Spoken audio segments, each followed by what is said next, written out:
If you've been researching the latest kitchen trends and you're trying to figure out which ones you want to skip and which ones you want to embrace, then you've got to watch this video.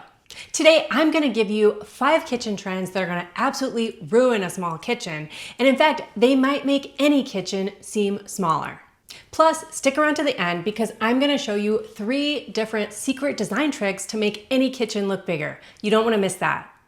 So let's kick things off with the big one, quite literally. This first kitchen trend is an absolute phenomenon. It's basically on every HGTV show. It's in every luxury kitchen. And in fact, a lot of luxury kitchens have 2 of these. And I'm talking about an oversized statement making island. I know we see these islands all over Pinterest and all over HGTV, and we just dream about having that beautiful island and having our family there and eating our breakfast there before you send your kids off to school. But in a small kitchen, it can create a massive headache and just quite literally a traffic jam inside your kitchen. I recently toured a home and it had a kitchen, and that kitchen was fairly small. I think it was only maybe 13 to 15 feet wide, and they had jammed in there somehow a kitchen island. And this home was a quick flip for somebody, and they had thrown this kitchen island in, and it was an absolute nightmare. And I think what happens is a lot of times you can't open the cabinets and the stove at the same time, or the dishwasher and the fridge at the same time. It creates this massive traffic jam, and you also have a hard time fitting people in there if you have more than one person in there. Maybe you have one person doing the dishes, another person cooking. It makes it really hard. And many designers recommend having a minimum of 36 inches around your kitchen island. So that means the space between the island and anything else. But in practicality, you need at least 48 inches around your kitchen island to allow room for more than one person, or room for, especially if you have chairs, you need to have 48 inches on the outside of your island to allow space for a chair and someone to walk behind it. So if you try to squeeze in one of these kitchen islands because it's on your must-have list for your kitchen remodel, you're really risking the functionality issues that I described, but it also can make your kitchen look smaller because you just have too much stuff in there, and you have like this big piece of furniture in the middle of your kitchen that shouldn't really be there. So what's the solution? Avoid that kitchen island and tempting to squeeze one in if you don't really have the space, if you don't have the 48 inches around it, and then you could use the Peninsula. So I have a Peninsula here in our kitchen, and basically the Peninsula is connected to the wall. And a lot of people are saying Peninsulas are coming back. They were very common in the 70s and the 80s, and almost every home I've lived in has had a kitchen island, and it was built in the 1970s, a lot of them. And they basically help you save a ton of space, and you get a ton of storage, and it's almost like having a kitchen island. We eat almost all our meals at this Peninsula because the key is you gotta have an overhang. So we have an overhang actually on the end here that allows a person to sit here, and we have an overhang here along the far edge, and that gives plenty of room for at least 4 people. Sometimes we even squeeze 6 people here at our Peninsula to eat. The other option that you can do if you do have a very small kitchen would be to get a rolling kitchen cart that would serve as an island. So I have seen some of these. They have them at places like IKEA or Wayfair. You can get a more narrow island that you could use, and you can roll it out of the way if you need to, and you could use it as a sideboard, and you could roll it into your kitchen if you're doing a lot of prep work or maybe you're baking. So that's a way to have best of both worlds if you do have a small space. Oh, and if you're new around here, my name is Carrie. I'm a self-taught designer and founder of the blog Penny Modern. And if you end up liking this video, if you could hit subscribe for me, that would help me out, but it also will tell YouTube that you want more videos just this served up to you. Okay, we're going to move on to our second trend, which is definitely going to make your kitchen feel like a dark and dreary. We're definitely seeing this in a lot of luxury designer kitchens, and that is a dark and moody color palette. While dark and moody cabinets as well as countertops can look very chic and modern, especially in a magazine, or perhaps you see a really beautiful, very large kitchen with lots of windows, having a lot of dark cabinetry as well as countertops. In a small kitchen, it can be a total disaster. So dark colors on your cabinets, especially like a matte black, can actually absorb the light from the room and they can make it feel smaller. And it can make it feel more cramped. A lot of people really want some dark and moody countertops. I am one personally. When we do our kitchen remodel, I'd love to have a soapstone countertop. But here is the issue. If you put really dark countertops, pair them with really dark cabinetry all over your kitchen, there's a couple issues that can happen. With the dark countertops, it's also like they show every single crumb. If you get quartz, sometimes if they chip, you can see white underneath. And it shows every single water drop, or if you have a ring from a wet glass, it really shows that on those dark countertops. So if you have a small or very dimly lit kitchen, which let's face it, a lot of smaller kitchens don't even have any windows or any skylights like we have here, having those dark countertops are going to make it feel a lot more small unless you pair it with brighter elements. So you're going to want to use lighter colors in terms of your kitchen finishes if you do have a small space, especially if you have a small space without any windows. So you want to do lighter countertops, lighter cabinetry, or at least a light wood cabinetry. Like, you don't have to have all white, but you could use a soft sage, maybe a gray or a beige, and just not go super dark in terms of the finishes that you pick. So which team are you? Are you team dark and moody, or are you team bright and light?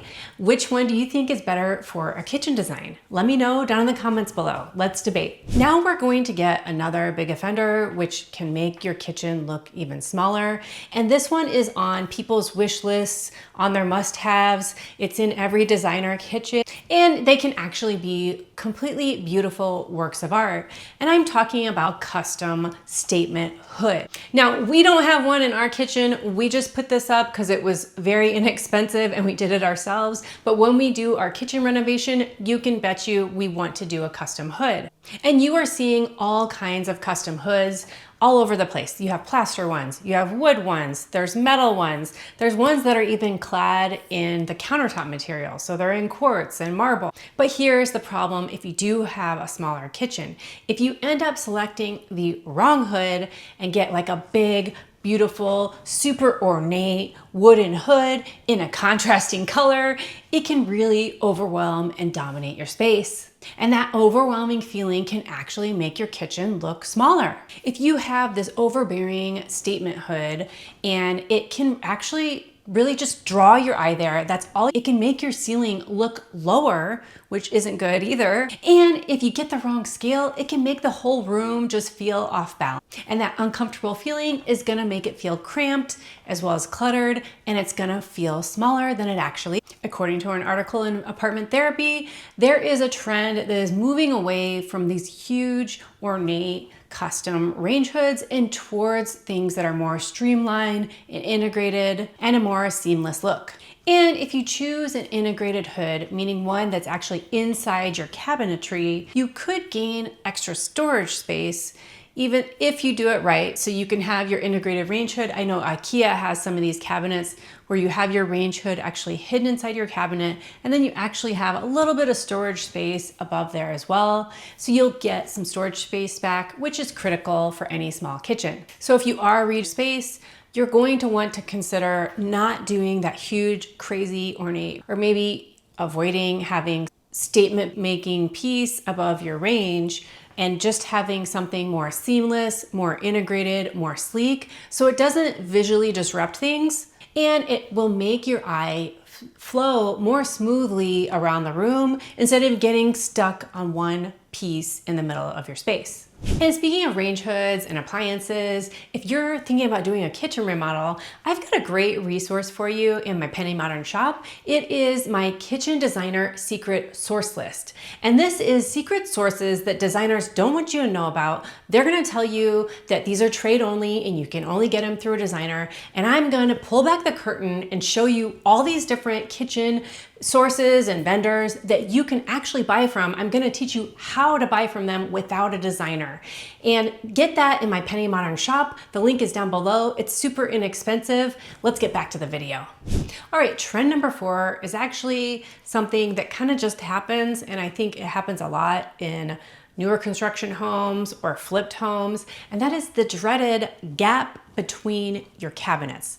So you know what I'm talking about? It's the gap that is going to be above the top of your cabinet and below the ceiling. A lot of homes, especially ones built in the 70s and 80s, have this 1 foot gap, or maybe it's a 2 foot gap, or maybe it's a 9-inch gap right above the kitchen cabinets. For decades, it was standard in homes and it was just an accepted fact of life. And now things are changing. People are definitely taking their cabinetry all the way up to the ceiling more. But this dreaded kitchen gap can become a small kitchen's worst enemy.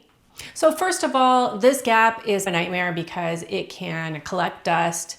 It can be hard to clean. If you put decor up there, it can make it look cluttered, and it also can collect more dust and grease.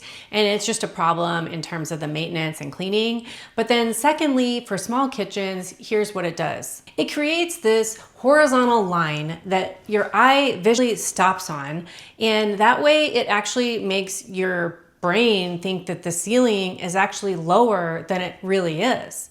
And if your ceiling seems lower, your kitchen's gonna seem smaller. So what should you do instead? If you are choosing to remodel your kitchen, you definitely wanna take your cabinetry all the way up to the ceiling. And it's also gonna give you storage space, which is definitely a must-have in any small kitchen. And having that wall of continuous cabinetry is gonna help draw your eye upwards, and that way all in one swoop. And so it's going to make the room feel taller. Now, if you do have cabinets that do have that gap and you don't have the money to redo your entire kitchen, because I feel you there, here's what you definitely don't want to do. You do not want to paint the ceiling or the wall above those cabinets a contrasting color, if at all possible. The reason why is because you create those horizontal lines, which are gonna make the kitchen look smaller. So you're going to want to actually try to paint your walls of your kitchen a similar color, or at least in the same color family as your cabinetry, so you don't create this high contrast behind your kitchen where you can see that space even more. If you have all one color going up the wall, again, it's going to help your eye carry itself up the wall, and it's gonna make your kitchen look bigger. And if you want even more design tricks, make sure you stick around to the end, because we're gonna get to that bonus section soon, I promise. Now, this next trend can have a huge impact, even though it really doesn't take up that much space in your kitchen. And I'm talking about a high contrast backsplash. So if you have beautiful light cabinetry and you want to have some contrast, and you pick a very statement making high contrast patterned backsplash, or maybe you pick a really dark backsplash to give yourself a little bit of variety in your space. The issue with that, especially in a small kitchen, is gonna be it creates this horizontal band underneath your cabinetry that really disrupts the visual flow of your space, and it's gonna make it feel smaller. So using an overly detailed backsplash, maybe it's tiny little tiles or that glass mosaic, don't get me started on that. And if you pair that, especially with a busy countertop, like maybe you have a granite countertop or any kind of a busy pattern countertop, having two busy things together, even if they're in the same color palette, is just gonna make your space feel cramped, it's gonna feel chaotic, and it's gonna feel smaller. Your backsplash and your countertop are gonna compete with each other, and it creates visual noise, which again, can make you feel uncomfortable, can make you feel like you wanna get out of there, and it's gonna make your kitchen look smaller. And backsplash decisions seem to be agonizing for many people. The key is, if you already have everything picked out, which you should by now if you're picking out your backsplash, would be to pick something that's similar colors to your countertop for sure, and maybe even your cabinetry. So if they're different colors, then pick one. I would say if you have a smaller space, pick the countertop color to try to match, and make sure both of those are matching almost exactly in terms of the color palette. And I would try to avoid any busy patterns, and maybe just picking one color from your countertop and having that as your backsplash. Or you can do what a lot of people are doing right now is you're taking your countertop and carrying it up into your backsplash, and having that way you'll have one continuous kind of piece in terms of the material, right? And that's gonna make your kitchen look lighter, brighter, and just more airy, as well as it's gonna help with that visual flow, and your eye is just gonna flow from countertop to backsplash, and it's going to look bigger. Oh, and if you do go with the tile, you're going to want to pick a grout that's a very similar color to your backsplash, and don't do that high contrast grout, because again, that's gonna make it look very busy. Now you know those 5 kitchen trends to avoid if you have a smaller kitchen or you don't want your kitchen to look small. And now I'm gonna bring you those 3 designer tricks to make any kitchen look bigger. But first, if you got value from this video so far, make sure you hit that like button. It definitely helps other people just like you to find this video. All right, so this first designer trick is about how you lay your tile in terms of your backsplash. So we installed this backsplash ourselves, and I got a small tile because it's a little bit more forgiving and it's easier to cut by hand. We didn't want to rent a tile saw, but also because I wanted to create some lines with the tile that would go vertically, and that way it's going to make my space feel bigger. So if you stack your tile and run it vertically and create these long lines that are right here that are going to go up and down, that's going to draw your eye up towards the ceiling, especially if you carry your tile all the way up to the ceiling, which we didn't do because we are going to renovate hopefully in the next year. Make sure you hit subscribe so you can see that. But this is a simple trick that designers use that has a ton of impact, and it's very inexpensive. This is just a plain ceramic tile. These tricks don't have to cost a lot of money. It's just how you lay the tile and the pattern you pick can affect how big your kitchen looks. This next designer trick is all about the color palette that you pick. You definitely want to avoid breaking up your space into a lot of different colors. For example, picking one color for the cabinet, a different color for the countertops, a different color for the backsplash, and then a completely different color for the wall color.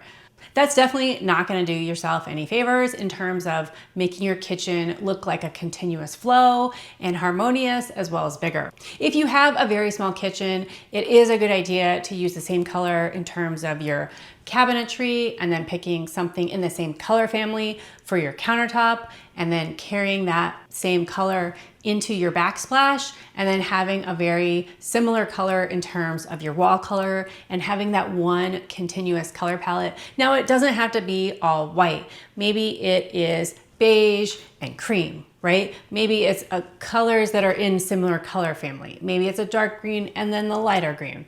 But your goal is really to create a seamless, uninterrupted palette for your eye to look at that's gonna make your kitchen look and feel bigger. This next designer trick might be one you haven't heard of before, and that is around under cabinet LED lighting. This is becoming more and more popular, and there's actually tons of ways that you can get this LED lighting without hiring an electrician. There's all these battery operated ones now.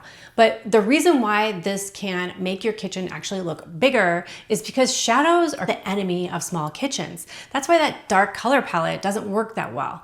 So with under cabinet LED lighting, it banishes all the shadows. And so it's going to make your kitchen look brighter and lighter, and you're gonna be able to see into those corners. And if you can see into the corners, guess what? Your kitchen's gonna look bigger, and your kitchen's gonna look more inviting, and it's also more functional. You're gonna be able to see what you're doing on your countertops a lot better. There's tons of inexpensive options. I'll link to a few of my favorites down below. I know IKEA has some, there's some on Amazon, and they're rechargeable, so you don't have to rewire anything.